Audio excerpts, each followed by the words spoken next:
Welcome back to Motivation Library, everyone. We try to cover some really practical stuff here to help you get ahead in life. Right. But Totally. every now and then, it's good to just, take a step back. Oh, yeah. Look at the bigger picture. And I think that's what we're doing today. Definitely. You're diving into Beyond Good and Evil by Friedrich Nietzsche. This is probably one of the most famous, maybe infamous works in philosophy. Yeah. And we're specifically going to be using the Helen Zimmern translation for our deep dive today. That's right, yeah. So, Nietzsche, he's always pushing buttons, Always. getting people to think differently. Yeah. And in this book, he really goes after traditional morality. Yeah, he wants us to really question those assumptions about, good and bad, right and wrong. Where do those even come from? Right from the beginning, he throws out this term, noble pluralism. Yeah, that's a good one. It sounds kind of harmless, right? Yeah, almost cute. But he's really taken a jab at a lot of philosophy here. Oh, absolutely. He's basically saying that a lot of what we take for granted as philosophical truth is built on unexamined assumptions. These biases that we haven't even thought about. Like we're just accepting things without really questioning them, building our whole understanding of the world on these shaky foundations. And he uses Plato as a prime example. Plato, yeah. The big guy. He sees Plato's ideas about, pure spirit and the good in itself as kind of like these grand illusions. That have held back philosophical progress for centuries. Yeah, like we're stuck in this Platonic rut. Exactly. So, this idea of noble pluralism, it's not just some abstract philosophical concept. It applies to all of us, right? Oh, definitely. Think about it. What truths have you accepted in your own life without really questioning them? Right. In your work, your relationships, the way you see the world, there's probably a lot of noble pluralism going on there. Oh, yeah. More than we'd like to admit. And that's what Nietzsche's trying to do. He's trying to wake us up, to make us more aware of these unconscious biases. He wants us to become what he calls philosophers of the dangerous, perhaps. That's a great phrase. Yeah, it's about embracing uncertainty, questioning everything, even being open to the idea that some of our most cherished beliefs might be wrong.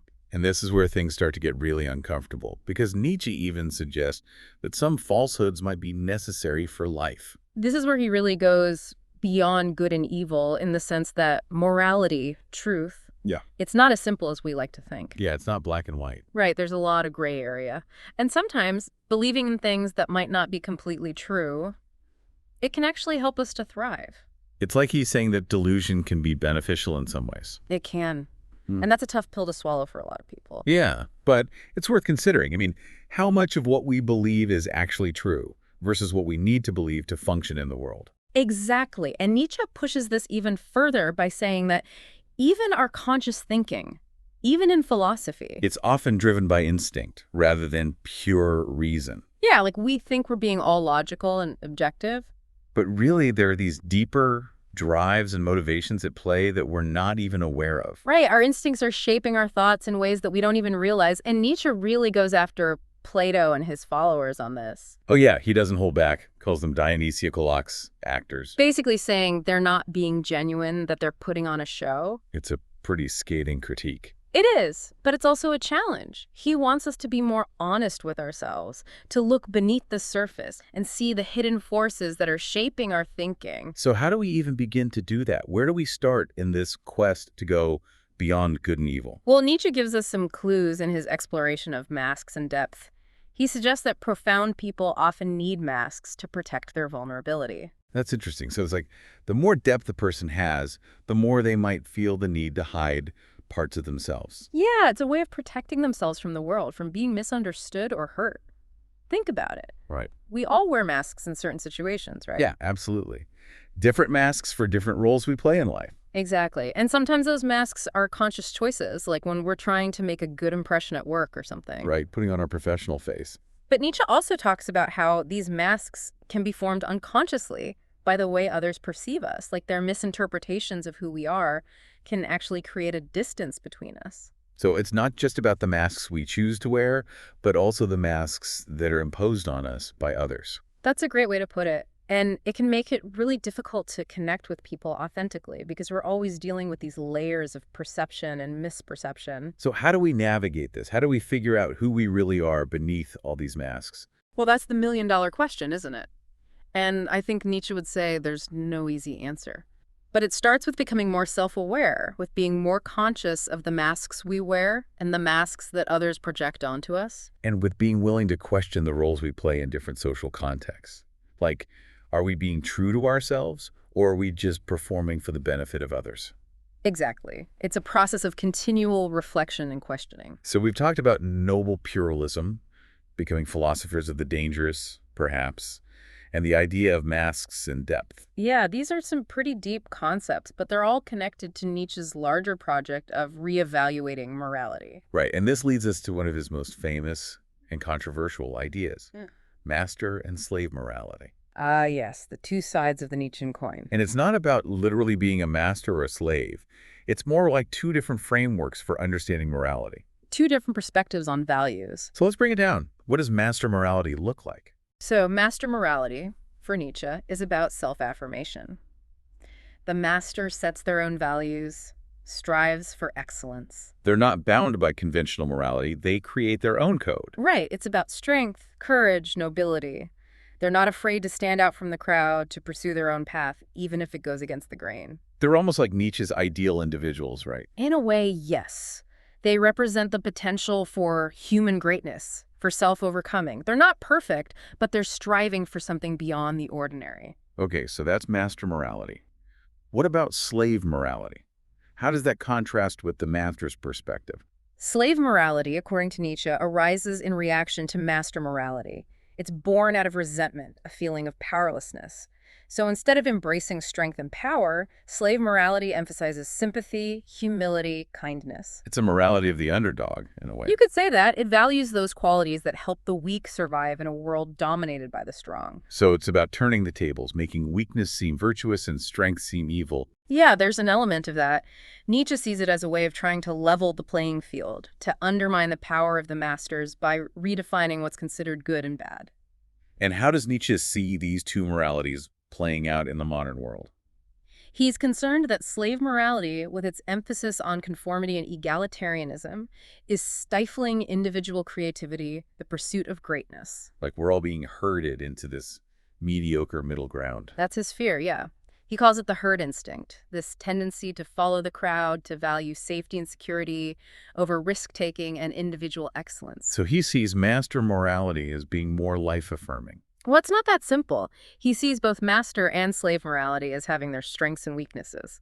It's more about recognizing the tension between these two forces, how they shape our values and our behavior. And maybe about finding a balance between them. That's a good question. I don't know if Nietzsche would say there's a perfect balance to be struck. It's more about being aware of these forces, how they're operating in our lives and in society as a whole. So where does Nietzsche's critique of scholars and skepticism fit into all of this? Well, Nietzsche has some interesting and sometimes contradictory things to say about scholarship and knowledge. On the one hand, he was obviously a brilliant scholar himself, but he was also very critical of the way knowledge is often pursued, just accumulating facts and following established norms without really questioning anything. So he sees a certain kind of academic approach as being stifling. Yeah, like it can actually hinder real thinking, genuine insight. He's worried about what he calls passive skepticism, this kind of detached, disengaged attitude towards knowledge. So he's advocating for a more active form of skepticism, one that's engaged with the world, that's driven by a real desire to understand. Exactly. He contrasts this passive skepticism with what he calls active skepticism, and he sees figures like Friedrich the Great as embodying this active skepticism. Which makes sense, given Nietzsche's admiration for strengths and leadership. Yeah, for him, Friedrich represents this willingness to challenge convention, to question authority, to think for yourself. So it's not just about being skeptical of everything. It's about being skeptical in a way that leads to action, to creating something new. Exactly. Well, we've covered a lot of ground here. From noble pluralism to master and slave morality, Nietzsche definitely gives us a lot to think about. He does, and we've only just scratched the surface. But before we wrap up this part of our deep dive, I'm curious, what do you think is the most important takeaway from Beyond Good and Evil? What's the one idea that you hope our listeners will carry with them? That's a tough one. I think the most important takeaway is that morality is not absolute. It's not handed down from some higher power. It's something we create. Exactly. It's a reflection of power dynamics, of our own psychological drives. And once we understand that, we can start to question the values that we've been taught to accept. We can start to create our own values based on a deeper understanding of ourselves and the world. That's a powerful message. It's both challenging and liberating. It is, and I think it's a message that's more relevant today than ever. Well said. We'll be back soon with part 2 of our deep dive into Beyond Good and Evil, where we'll explore some of Nietzsche's other key ideas, including the will to power, the death of God, and the Übermensch. It's going to get even more interesting. So stay tuned. Okay, so we were talking about master and slave morality in part 1. Right, Nietzsche's really kind of radical way of looking at how values systems develop. Exactly. And this idea, it ties in directly with another really key concept for Nietzsche. The will to power. Yeah, exactly, the will to power. It's one of those phrases that gets thrown around a lot. It's almost become a cliche. Yeah, a bit, but it's often misunderstood, I think. So in the context of Beyond Good and Evil, how do we actually understand this will to power? What does Nietzsche mean? It's not just about, like, dominating other people, or being some kind of tyrant. Right, it's not about raw ambition or anything like that. No, not at all. It's much deeper than that. For Nietzsche, the will to power is it's a fundamental force. It's in all living things. Okay, so it's more like a universal drive. Yeah, and it's about growth, self-overcoming, striving to reach your fullest potential. So how does this will to power connect to his ideas about morality, about master and slave morality? Well, he sees both master and slave morality as, in a way, expressions of this will to power, but they express it in different ways. Okay, so they're both coming from the same basic drive. Right, but the master's will to power is more directed outwards, towards shaping the world, imposing their will on reality, whereas the slave's will to power is more inward-focused. Interesting. So they're both about power in a way. In a way, yes. It's just how that power is directed, what it's aimed at. The master is all about creating values, setting standards. And the slave? The slave is more about reacting to the master, trying to subvert their power, maybe even through redefining what's considered good. It's funny because he talks about the herd instinct, right? That tendency to conform. Exactly. And he sees that as, in a way, an expression of slave morality. It's about valuing safety, security over individual excellence. So he worries that modern society, with its emphasis on, equality and comfort, that it's kind of creating a breeding ground for this herd instinct. That's definitely a concern for him. He sees it as leading to a kind of spiritual mediocrity, where everyone's just trying to fit in to avoid standing out. So is he saying that the will to power is a good thing then? Or a bad thing? He wouldn't put it in those terms. It's just a force, like gravity. It can be used for good or bad, depending on how it's directed. So it's up to us to figure out how to channel that will to power, how to use it in a way that's constructive, that leads to growth and self-overcoming. Exactly. And I think that's a really powerful challenge.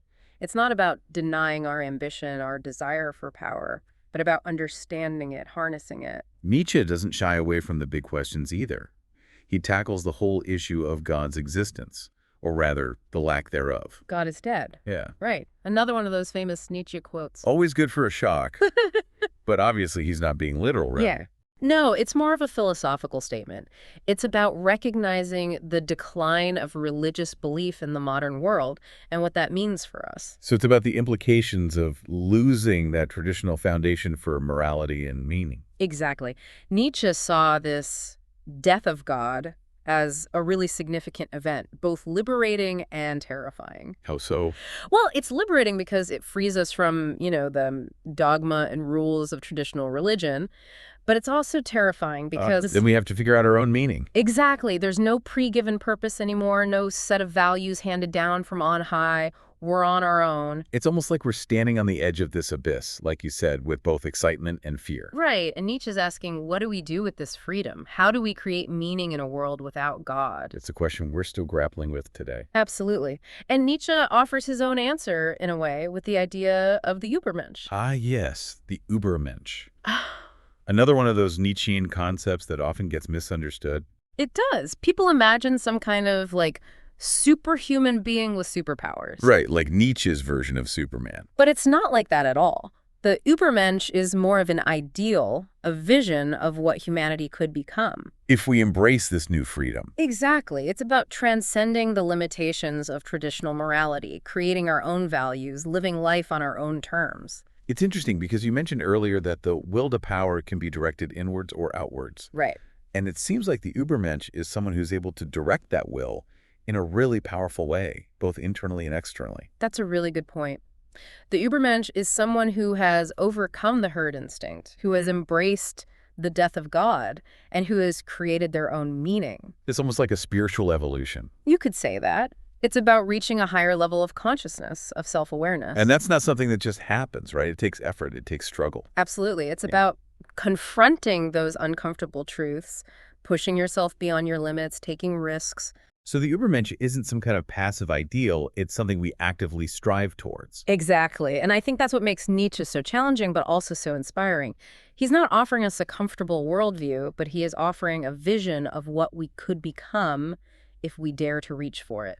Okay, so we've got the will to power, the death of God, the Übermensch. How does all of this tie back to the idea of beyond good and evil? It's about recognizing that those old moral frameworks, the ones based on good and evil, they're just not adequate anymore. We've moved beyond that. Because the foundation, the belief in God, that's crumbled. Right. So we need a new morality, one that's grounded in a more realistic understanding of human nature. And that's where the Übermensch comes in. They're the ones creating this new morality. You could say that. They're the ones who are living beyond those old categories of good and evil, creating their own values based on their own experience and understanding of the world. It's a radical idea. It is, and it's not for everyone, but I think it's a really powerful vision of what's possible if we dare to think differently, to step outside those comfortable boxes. Yeah, to really embrace that dangerous, perhaps. Exactly. This has been a really thought-provoking discussion so far. I feel like we're starting to get a handle on some of Nietzsche's most important ideas. We are, but there's still more to explore. Right. In the final part of our deep dive, we're going to look at how all of this comes together in Nietzsche's vision of a life truly lived beyond good and evil. A life that embraces both the beauty and the terror of existence. It should be interesting. All right, so we've really dug into some of Nietzsche's most challenging ideas in parts 1 and 2. Yeah, the will to power, the death of God, even this vision of the Übermensch. It's a lot to take in. Definitely. But now I think we have to ask ourselves, what does it all mean for us? How do we actually live beyond good and evil? It's a great title, but what does it mean practically? Right, because it's easy to get lost in the abstract philosophical stuff. Yeah. But how do we apply this to our everyday lives? I mean, is Nietzsche saying we should just reject all morality, become completely selfish? Not exactly. You know, a lot of people misinterpret Nietzsche that way. They think he's advocating for some kind of like anarchy or nihilism. Where there are no rules, no values. Yeah, but that's not what he's saying at all. In fact, he's deeply concerned with creating values.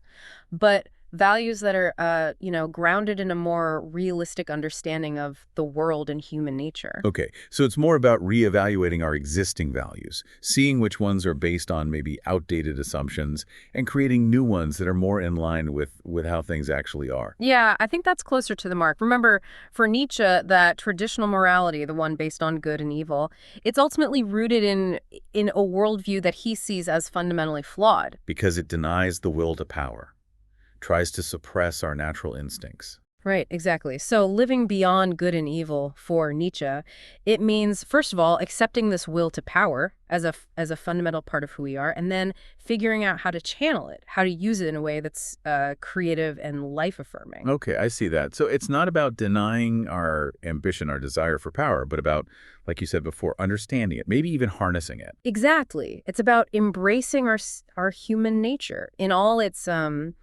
messiness and complexity. Right, and not trying to fit ourselves into these predetermined moral categories. Right, and this is where I think the idea of the Übermensch comes back into play. Remember, it's not about becoming some kind of, Nietzschean superhero, but about striving to reach our full potential, both as individuals and as a species. So it's about personal growth, but also about contributing to something larger than ourselves. I think so, yeah. The Übermensch is the one who has the courage to create their own values, to live life on their own terms. They're not afraid to embrace the fullness of existence with all its joy and suffering. There's that passage in Beyond Good and Evil that I really love where Nietzsche talks about loving life even in its most tragic aspects. It's almost a poetic vision of what it means to really embrace existence. Oh, absolutely. It's a powerful reminder that a life lived beyond good and evil, it's not about denying pain or difficulty. It's about confronting them, but with this kind of fierce joy and acceptance. Like seeing the world with clear eyes, accepting all of it, the beauty and the horror, and finding meaning and purpose in the midst of it all. And recognizing that this meaning and purpose isn't something that's given to us, we create it. Through our choices, our actions, our willingness to really engage with life fully. It's a challenging vision, Yeah. definitely. But it's also incredibly inspiring. It's a call to live more consciously, more deliberately, and more authentically. Yeah, and I think that message really resonates with us today, maybe even more than in Nietzsche's own time.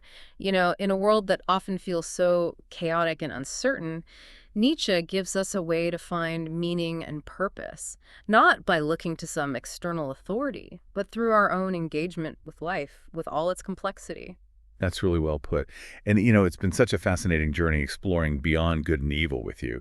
I feel like we've only just scratched the surface, but hopefully we've given our listeners a taste of what makes this book so powerful and thought-provoking. Definitely. And I think the most important thing to remember is that, Nietzsche wasn't trying to give us all the answers or a new dogma to follow. He was trying to get us thinking. Yeah, to provoke us, to challenge our assumptions, and to encourage us to become, philosophers of the dangerous, perhaps. And that's a challenge that's worth taking up, whether you agree with Nietzsche or not. Yeah. Because ultimately, this journey of going beyond good and evil, it's a journey of self-discovery. It's about questioning and about creating meaning in a world that can often feel pretty meaningless. Exactly. And it's a journey worth taking, even if it leads us to some uncomfortable places, because it's often in those uncomfortable places that we discover the most profound truths about ourselves and the world. Well, to all our listeners out there, thank you for joining us on this deep dive into the world of Friedrich Nietzsche. I hope it sparked your curiosity and maybe even inspired you to explore his work further. Yeah, because this is really just the starting point. The real journey begins when you engage with Nietzsche directly, wrestle with his arguments, and allow yourself to be challenged by his unique perspective. Until next time, keep questioning, keep exploring, and keep pushing the boundaries of your own thinking.